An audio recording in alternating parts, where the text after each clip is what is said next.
1 Kings chapter 16. This message from the Lord was delivered to King Baasha by the prophet Jehu, son of Hanani. I lifted you out of the dust to make you ruler of my people Israel, but you have followed the evil example of Jeroboam. You have provoked my anger by causing my people Israel to sin. So now I will destroy you and your family, just as I destroyed the descendants of Jeroboam, son of Nebat. The members of Baasha's family who die in the city will be eaten by dogs, and those who die in the field will be eaten by vultures. The rest of the events in Baasha's reign and the extent of his power are recorded in the book of the history of the kings of Israel. When Baasha died, he was buried in Tirzah. Then his son Elah became the next king. The message from the Lord against Baasha and his family came through the prophet Jehu, son of Hanani. It was delivered because Baasha had done what was evil in the Lord's sight, just as the family of Jeroboam had done. And also because Baasha had destroyed the family of Jeroboam, the Lord's anger was provoked by Baasha's sin. Elah, son of Baasha, began to rule over Israel in the 26th year of King Asa's reign in Judah. He reigned in the city of Tirzah for 2 years. Then Zimri, who commanded half of the royal chariots, made plans to kill him. One day in Tirzah, Elah was getting drunk at the home of Arza, the supervisor of the palace. Zimri walked in and struck him down and killed him. This happened in the 27th year of King Asa's reign in Judah. Then Zimri became the next king. Zimri immediately killed the entire royal family of Baasha, leaving him not even a single male child. He even destroyed distant relatives and friends. So Zimri destroyed the dynasty of Baasha as the Lord had promised through the prophet Jehu. This happened because of all the sins Baasha and his son Elah had committed. And because of the sins they led Israel to commit, they provoked the anger of the Lord, the God of Israel, with their worthless idols. The rest of the events in Elah's reign and everything he did are recorded in the book of the history of the kings of Israel. Zimri began to rule over Israel in the 27th year of King Asa's reign in Judah, but his reign in Tirzah lasted only 7 days.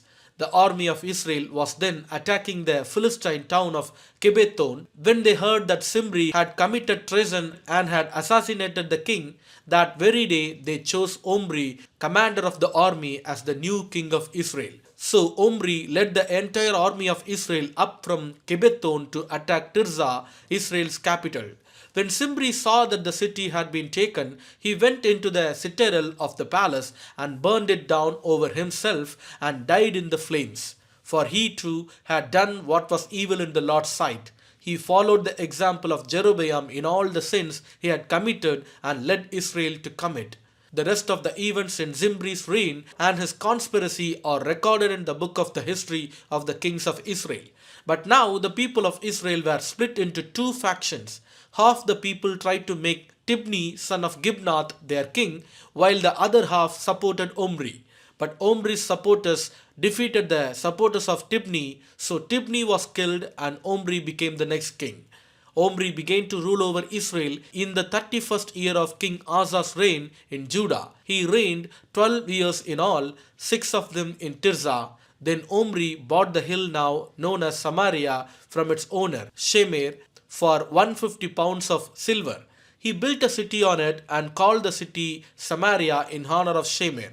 But Omri did what was evil in the Lord's sight, even more than any of the kings before him.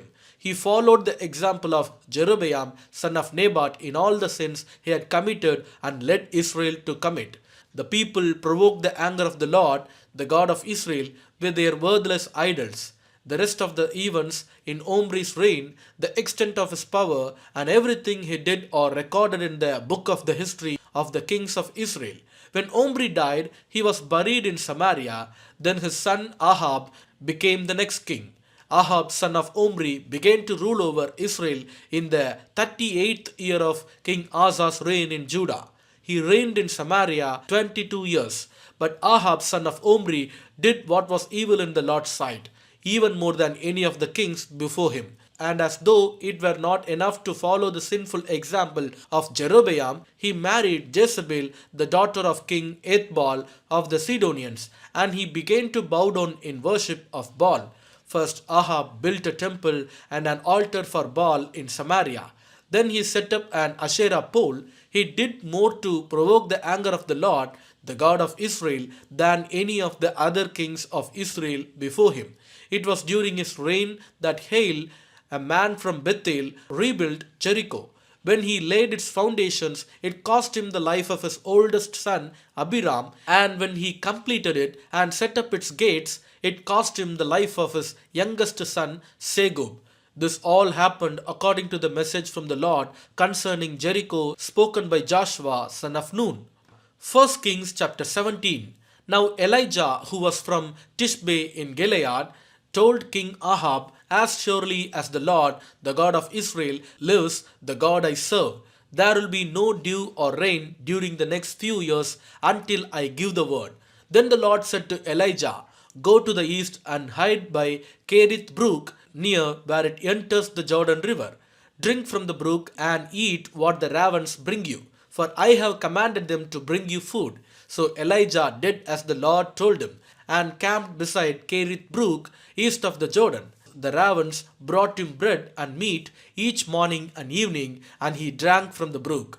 But after a while the brook dried up, for there was no rainfall anywhere in the land.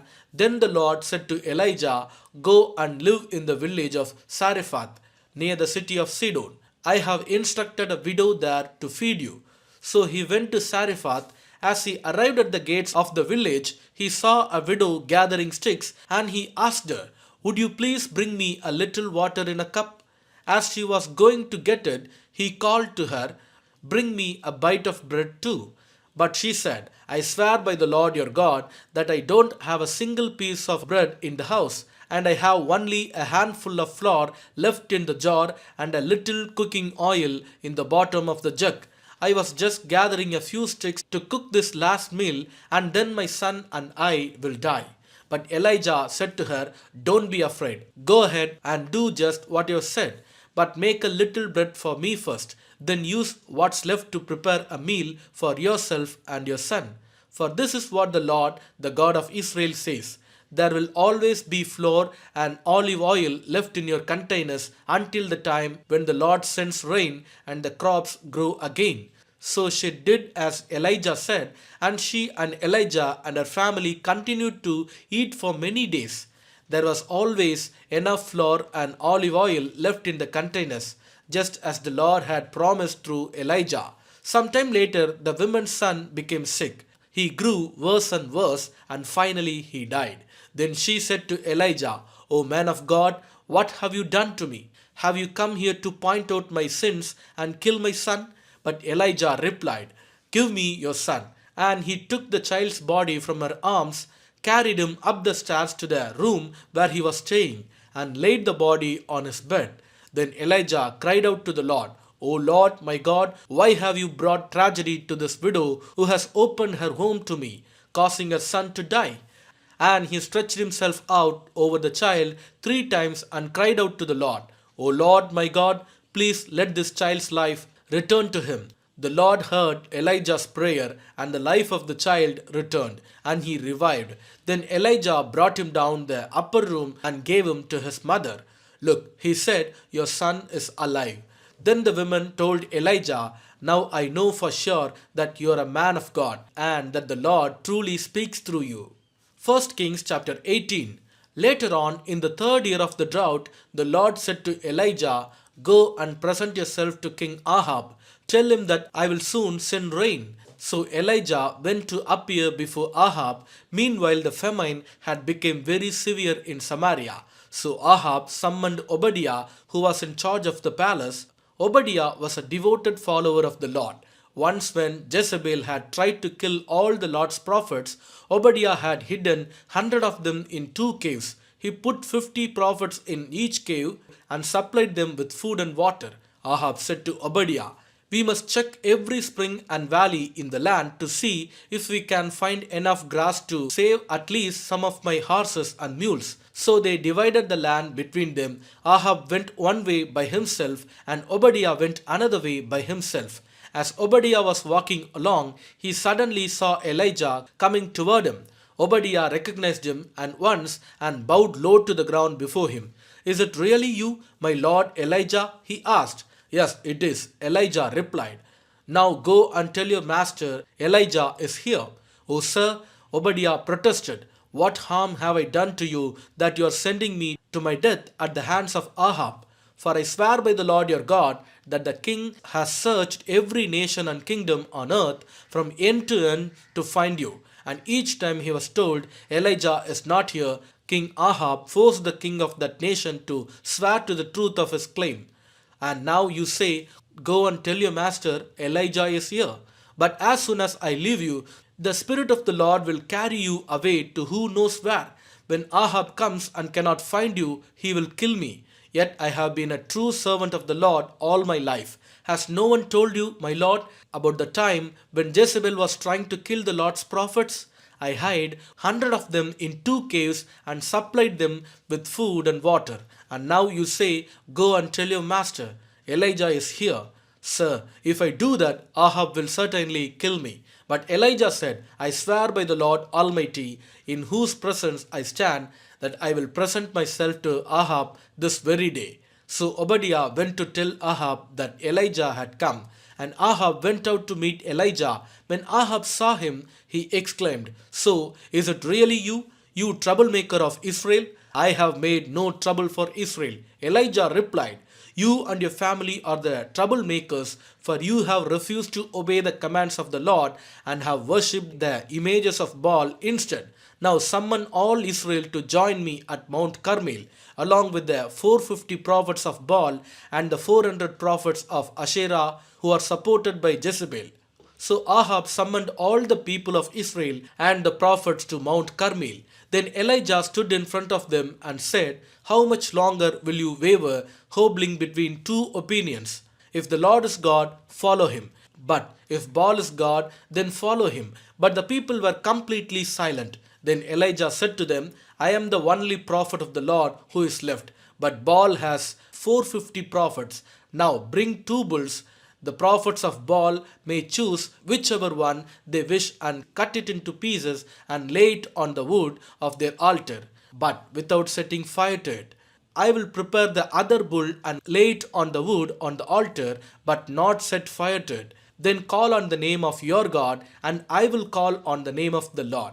The God who answers by setting fire to the wood is the true God. And all the people agreed. Then Elijah said to the prophets of Baal, you go first, for there are many of you. Choose one of the bulls and prepare it and call on the name of your God, but do not set fire to the wood. So they prepared one of the bulls and placed it on the altar. Then they called the name of Baal from morning until noontime, shouting, O Baal, answer me. But there was no reply of any kind. Then they danced, hobbling around the altar they had made. About noontime, Elijah began mocking them. You'll have to shout louder, he scoffed, for surely he is a god. Perhaps he is daydreaming, or is relieving himself, or maybe he is away on a trip, or is asleep and needs to be wakened. So they shouted louder, and following their normal custom, they cut themselves with knives and swords until the blood gushed out. They raved all afternoon until the time of the evening sacrifice, but still there was no sound, no reply, no response. Then Elijah called to the people, come over here. They all crowded around him as he repaired the altar of the Lord that had been torn down. He took 12 stones, one to represent each of the tribes of Israel, and he used the stones to rebuild the altar in the name of the Lord. Then he dug a trench around the altar large enough to hold about 3 gallons. He piled wood on the altar, cut the bull into pieces, and laid the pieces on the wood. Then he said, fill 4 large jars with water and pour the water over the offering and the wood. And they had done this, he said, do the same thing again. And when they were finished, he said, now do it a 3rd time. So they did as he said. and the water ran around the altar and even filled the trench. At the usual time for offering the evening sacrifice, Elijah the prophet walked up to the altar and prayed, O Lord, God of Abraham, Isaac, and Jacob, prove today that you are God in Israel, and that I am your servant. Prove that I have done all this at your command. O Lord, answer me. Answer me, so these people will know that you, O Lord, are God, and that you have brought them back to yourself. Immediately the fire of the Lord flashed down from heaven and burned up the young bull, the wood, the stones, and the dust. It even licked up all the water in the trench. And when all the people saw it, they fell face down on the ground and cried out, The Lord, He is God. Yes, the Lord is God. Then Elijah commanded, Seize all the prophets of Baal. Don't let a single one escape. So the people seized them all, and Elijah took them down to the Kishon valley and killed them there. Then Elijah said to Ahab, Go get something to eat and drink, for I hear a mighty rainstorm coming. So Ahab went to eat and drink, but Elijah climbed to the top of Mount Carmel and bowed low to the ground and prayed with his face between his knees. Then he said to his servant, Go and look out toward the sea. The servant went and looked. Then he returned to Elijah and said, I didn't see anything. 7 times Elijah told him to go and look. Finally, the 7th time, his servant told him, I saw a little cloud about the size of a man's hand rising from the sea. Then Elijah shouted, Hurry to Ahab and tell him, Climb into a chariot and go back home. If you don't hurry, the rain will stop you. And soon the sky was black with clouds. A heavy wind brought a terrific rainstorm, and Ahab left quickly for Jezreel. Then the Lord gave special strength to Elijah. He tucked his cloak into his belt and ran ahead of Ahab's chariot all the way to the entrance of Jezreel. 1 Kings chapter 19. When Ahab got home, he told Jezebel everything Elijah had done, including the way he had killed all the prophets of Baal. So Jezebel sent this message to Elijah, May the gods strike me and even kill me if this time tomorrow I have not killed you just as you killed them. Elijah was afraid and fled for his life. He went to Beersheba, a town in Judah, and he left his servant there. Then he went on alone into the wilderness, traveling all day. He sat down under a solitary broom tree and prayed that he might die. I have had enough, Lord, he said. Take my life, for I am no better than my ancestors who have already died. Then he lay down and slept under the broom tree. But as he was sleeping, an angel touched him and told him, Get up and eat. He looked around, and there beside his head was some bread baked on hot stones and a jar of water. So he ate and drank and lay down again.